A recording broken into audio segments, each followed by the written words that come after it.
Marilyn, did you get your cue yet from her? I mean, of when to do it? Okay. No, they took my script. Okay, Marilyn needs to know when to do the letters. I don't think I can.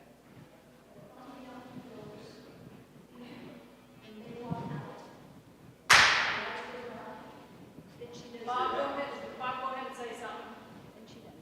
I am the high priest, Caiaphas. The Pharisees and the priests came to me with a problem they call Jesus. Is that loud enough? That was good enough? You have that on, so just come in with that.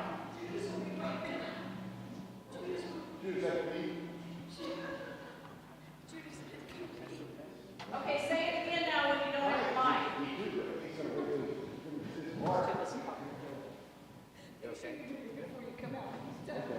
Bob, they want you to try saying your line without the mic to see how loud it is. I am the high priest, Caiaphas. The Pharisees and the priests came to me with a problem they call Jesus.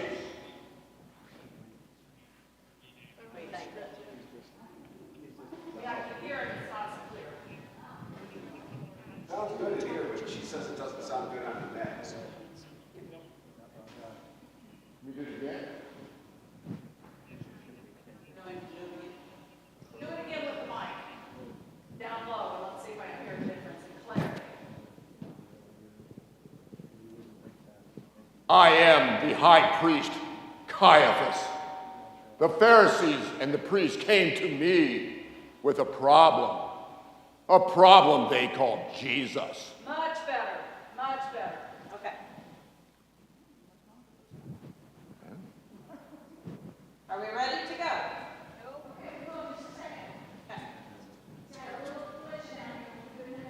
So you want me to hold this under the, and that's fine if I keep it under here. Yes. Kind of takes away from my dramatic hand motions, but whatever you think's best.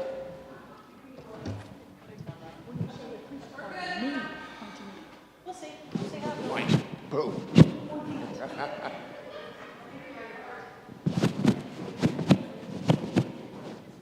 Makes you want to resign, doesn't it? Yes. We should advertise it this week. Come see Bob Guy's a diva. What's that? We love you.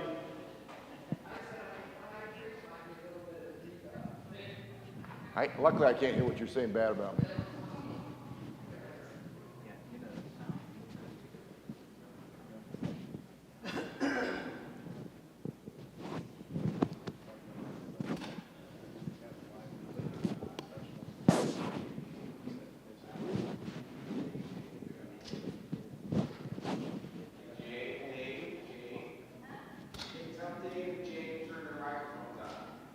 We're waiting for Jay. He's out there.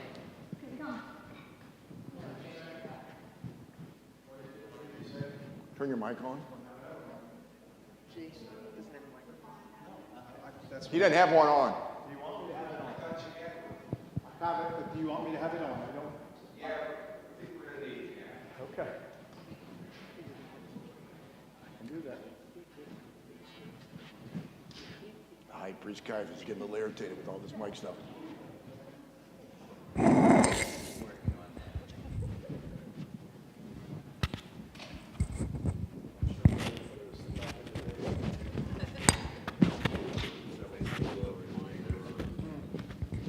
don't have to walk with me, hold it.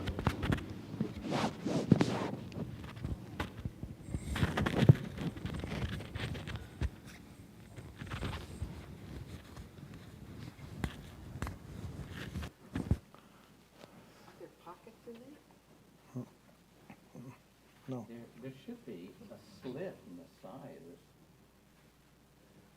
Was your belt hanging tight enough where you could just stick it? Hold that. But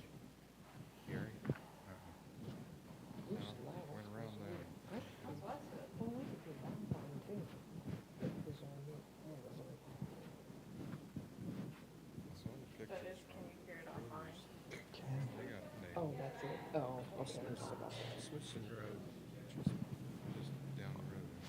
I am the high priest Caiaphas.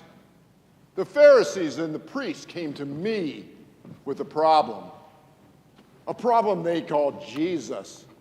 Jesus of Nazareth. This Nazarene is a troublemaker. He's a dangerous man. They call him King of the Jews. He does tricks. They worship him. Crown him King of the Jews, will they? He must be dealt with at once before all of this rabble gets completely out of hand. Yes, this Jesus must die. We must find a way. Jesus must die. Good Caiaphas. Ah, Annas, I've been waiting for you. You said you would find us someone who would help us with this matter. And so I have. Judas here is willing to give us some information. I've promised him a small reward. Yes, I will help, but not for the reward. I don't know why I came here. I know I just had to, but not for the reward. Why do you ask this information of me? I'm his disciple, his friend. Oh, make no excuses, Judas. We've noted your motives. We already have the papers we need to arrest him. You know his movements, and we know the law. And we'll pay you in silver, Judas. We just need to know where the soldiers can find him. I don't want your blood money. I don't want to do this. I didn't think this was going to go so far. I don't want the money. Oh, get up, Judas. Take it. It's silver. Take it, Judas. It's just for a little information. On Thursday night, you'll find him where you want him, far from the crowds in the Garden of Gethsemane.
Are you going to kill our mics?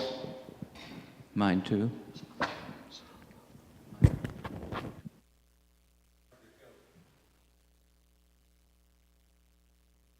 Now? Okay. I tell you the truth, one of you will betray me. I will dip the bread. I'll have to use my glasses. I tell you the truth, one of you will betray me. I'll dip the bread in the bowl and give it to him.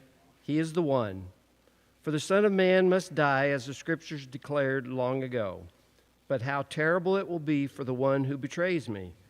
For it would be far better for that man if he had never been born.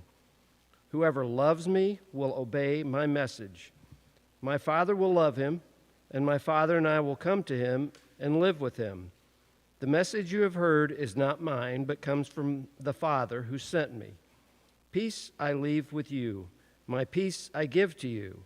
I do not give it to you as the world gives.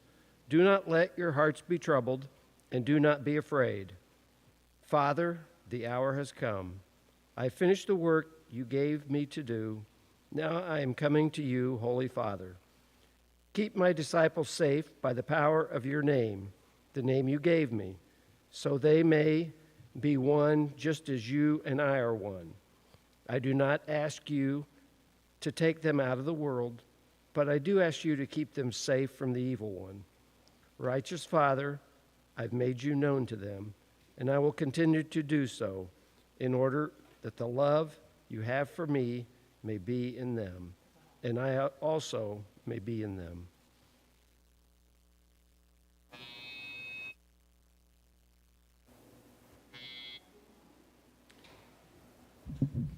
Tonight, you will meet the 12 who walked with Jesus, his chosen disciples. You will hear from each of them, discover what discipleship meant to some, learn how many of them were chosen, relive the tragic betrayal of one. Their testimony dates back centuries, but their example of serving Christ lives today, not just for church leaders and missionaries, but for you.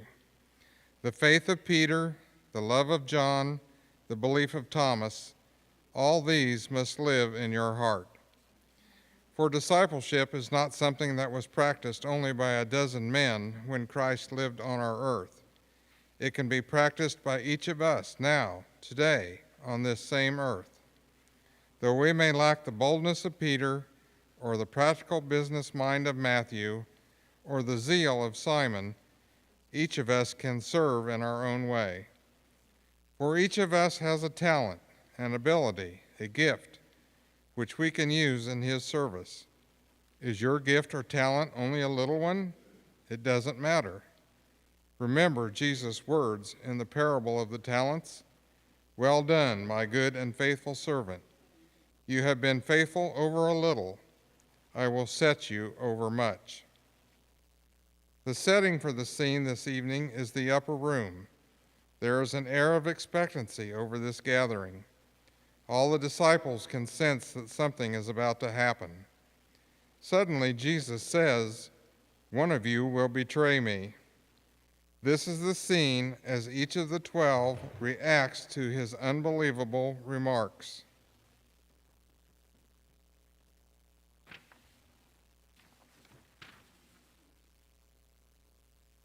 No scene in the life of Christ has been painted more often than that of the Last Supper, but most would agree that no other attempt can compare with the painting of Leonardo da Vinci.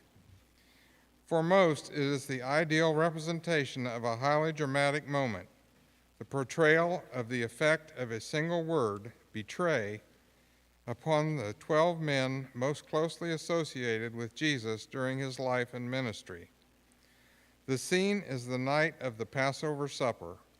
In a small upper room in a house in Jerusalem, Jesus, surrounded by his disciples, is breaking the bread of the Passover, which will become their farewell meal. Christ is the center of all interest. He has just said, "One of you will betray me." Love, terror, grief, and amazement find expression in the cry of his disciples, "Lord, is it I?" The picture represented in our tableau tonight was painted on the walls of a monastery dining room in Milan, Italy. The appropriate setting of the picture adds much to its charm and meaning. Seated at their meal, the brothers of the monastery could look upon the table of the Christ as if he were their guest. It is said to be an exact replica of the table, linen, and dishes used by the monks themselves. Christ is the central figure. The disciples sit in 4 groups of 3.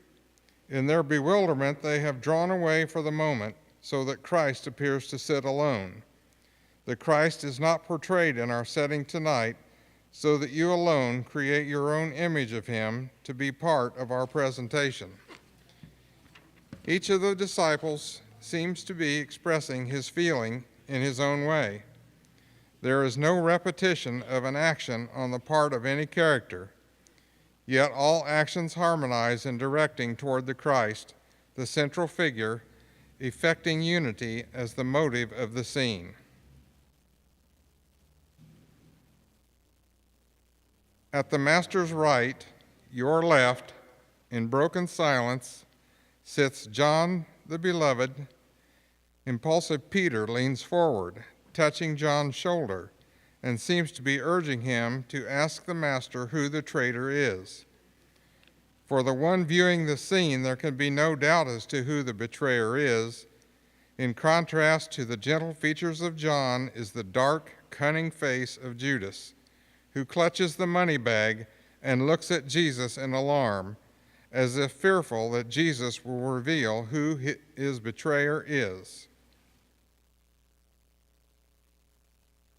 Behind Peter is Andrew with upraised hands, then James the Less, and at the end, Bartholomew, leaning forward in his eagerness to catch the words of the others. To the left of Jesus is Thomas, with raised finger, seeming to be asking, "Lord, is it I?" In front of him, James the elder, expressing in face and gesture his horror at such a thought. Philip, bending over his companions with an expression of deep regret on his face, seems to say, "You see my heart, Lord. Is it I?"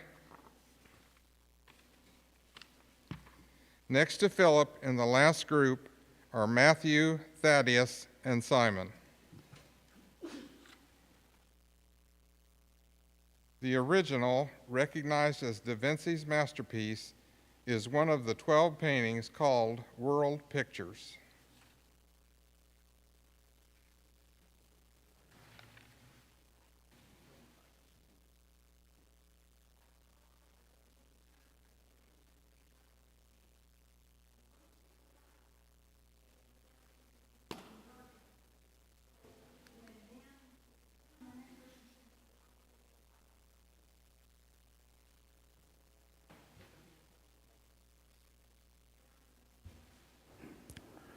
I am John, the youngest of the disciples.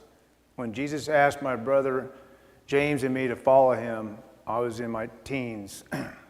My youth was a hindrance at times. It made me quick to anger, as when my brother and I asked Jesus to send fire from heaven to destroy a village. It was my youth, too, that made me proud enough to ask to sit at the right hand of Jesus in heaven. In those 3 years with the Master, I learned to follow and to love. I became known as the disciple whom Jesus loved. I stood at the foot of the cross with Mary, the mother of Jesus, near enough to hear him speak. It was there that he honored me with the charge to care for his mother after his death. I was very young when he was killed. I went from the cross to a life of teaching and building the Lord's church.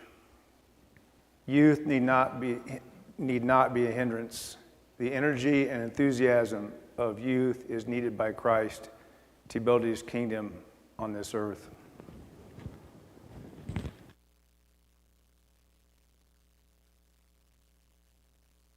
I'm James, brother of John, a fisherman. When the Master called us, we put aside our nets and went with him. He called us the sons of thunder. He gave us that name on the day when we entered the village of Samaria. He said to Jesus and us, he said, "We don't want Jews here." In anger, I asked Jesus to call down fire from heaven, consume them. He could have, of course. With a simple gesture, he could have wiped out the entire village. I'll never forget his reply. He said, "I have come to save men's lives, not destroy them." I knew at once how foolish my anger had been, how easy it is to let rage and indignation take hold of us, to inspire rash actions that later bring regret. On another occasion, John and I asked Jesus if we could sit at either side of him in heaven.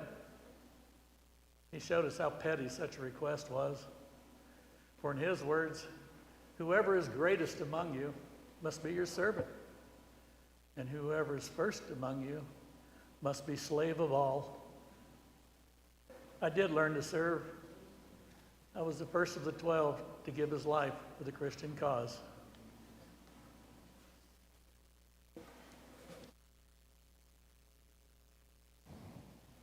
I am Simon. Most of you know me as Simon the Zealot. Before I met Jesus, I was part of a religious group dedicated to the overthrow of Rome.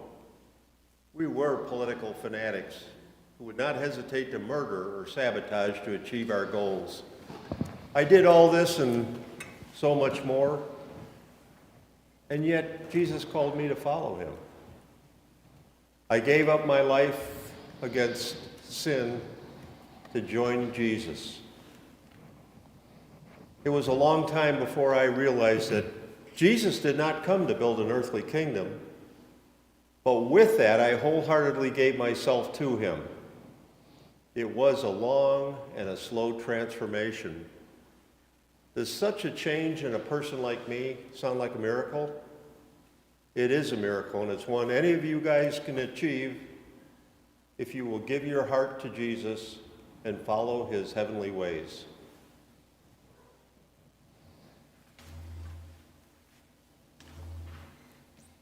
I am James, son of Alphaeus, called James the Minor by some. Not a word I spoke is recorded in the Bible, nothing but my name. Because of this, I have often been referred to as the forgotten follower. For many, this would be a difficult role to accept. Peter's boldness assured him of being known through the ages, and the brashness of the sons of thunder made them famous for all time.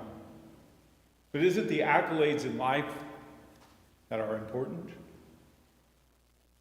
Though I am forgotten, still, I was a disciple of Jesus, chosen by him. I'll get this, guys, I really will. To be at his side during his ministry on earth, appointed by him to feed his lambs after his death, admonished by him to continue to spread his message. To have been a part of this is all that's important. For me, it was enough to have just been one of the 12.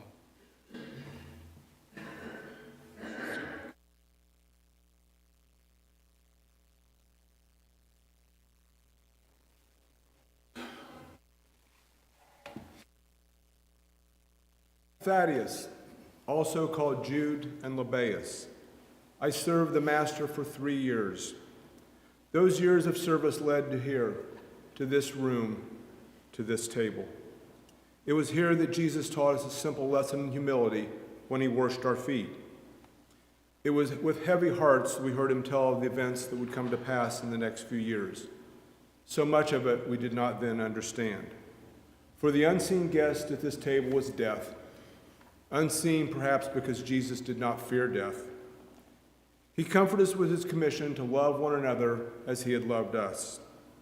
Even though he was to die the next day, he hastened to tell us that we would not be alone, that he would be with us as long as we loved him and lovingly remembered his word.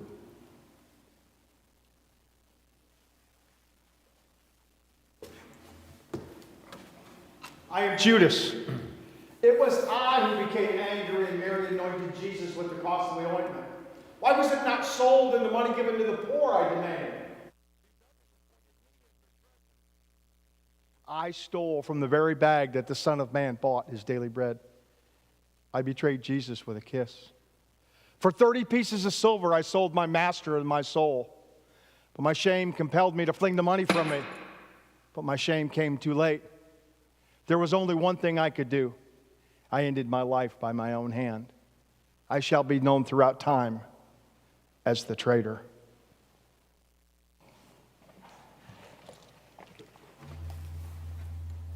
I am Andrew, brother of Peter.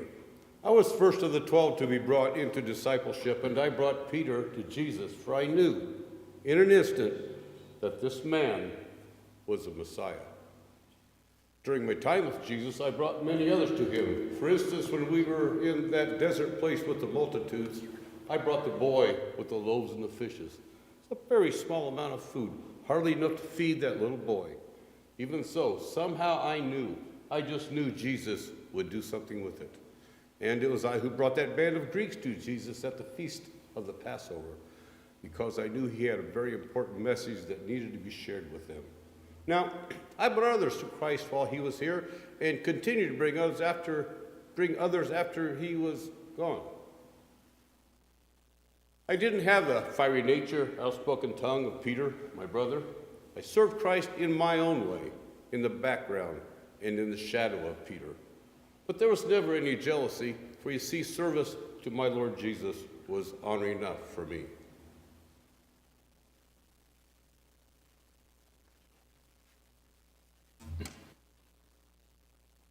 I am Philip, called the Practical One. To keep it short tonight, I will go to my last line, which is, let your practicality always be tempered by faith.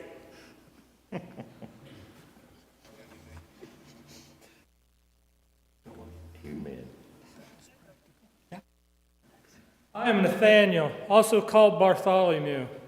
It was Philip who brought me to the Lord with the words, "Come and see." This was the answer to my cynical question, what good could come out of Israel? I seen Jesus approaching, and he says, "Oh, an Israelite, a man with no guile." I was at that wedding feast when he turned the water into wine. And one night, we was with a small group of disciples on a boat, and we fished all night long with no luck. It was dawn, and Jesus was standing on the shore, and he says, "Try the right side." Well, you could imagine we met that with little enthusiasm, but we tried the right side, and our nets nearly burst. It's a good lesson to remember, for we as fishers of men, sometimes one more cast will bring success.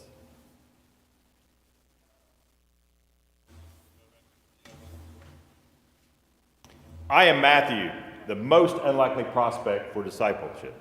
Before I gave my life to Christ, I was a tax collector, hated by the Jews, for I collected money from them and gave to the Roman invaders. It was a well-paying job, and I was wealthy. But when Jesus came to where I sat at my desk and said, "Follow me," I did not hesitate. I rose and followed him. There was another wealthy man, a young ruler, that went to Jesus but chose not to follow him, for he would have to give up all of his worldly riches. It was no easy decision. You see, I knew of him before he came to me. All the land was humming with stories of his great deeds. I had heard his words when he gave the Sermon on the Mount. I even considered going to him and offering him my services. But how could he use me, a Republican, despised by his own people, to help him with his work? But it was after he came to me this became clear. You see, with Christ, it's not who you have been or what you have been or who you are that counts, only what you may become.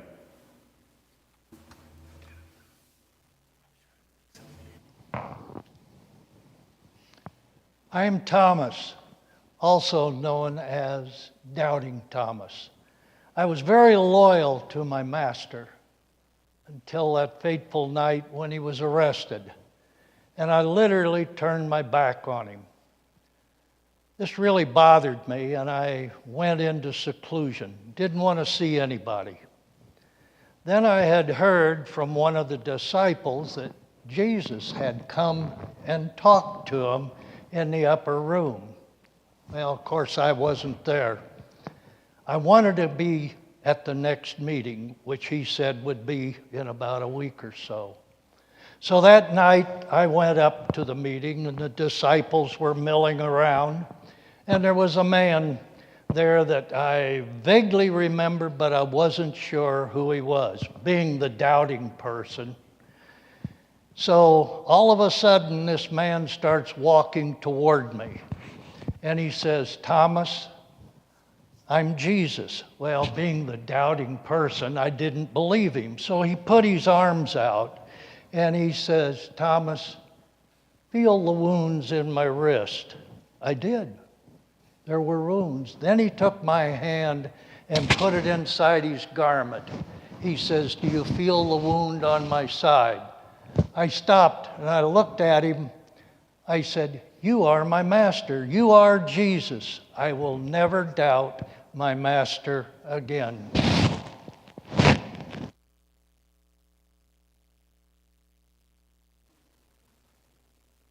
I am Peter, called the rock by Jesus. Though I watched the Master heal lepers, return sight to blind eyes, and raise Jairus' daughter from the dead, he even healed my own wife's mother, and I still did not know who he was, until the day he asked, "Whom do men say that I, the Son of Man, am?" None of the disciples could answer. Even I, usually quick to speak, often too quick, was silent. But then the words came. "Thou art the Christ, Son of the living God." It was I who miraculously walked upon the surface of the Sea of Galilee. But I became afraid, and because of my fears and my doubts, I sank beneath the waves. "Help me, Lord," I cried. With but a touch, just a touch of his hand, my fears and doubts were gone. It was I who impetuously cut off the ear of the high priest's slave in the Garden of Gethsemane. Peter the bold, Peter the brazen, willing to fight armies for my Lord. But a few minutes later, I ran away and I left him standing there alone. And a short time after that, I failed him again, 3 times as signaled by the crowing of the cock. But there is much to be learned from my impatience, my fears, my doubts. For those who would believe in Christ and follow in his footsteps, and as I have done, become a fisher of men, can also one day hold the keys to the kingdom in their hands.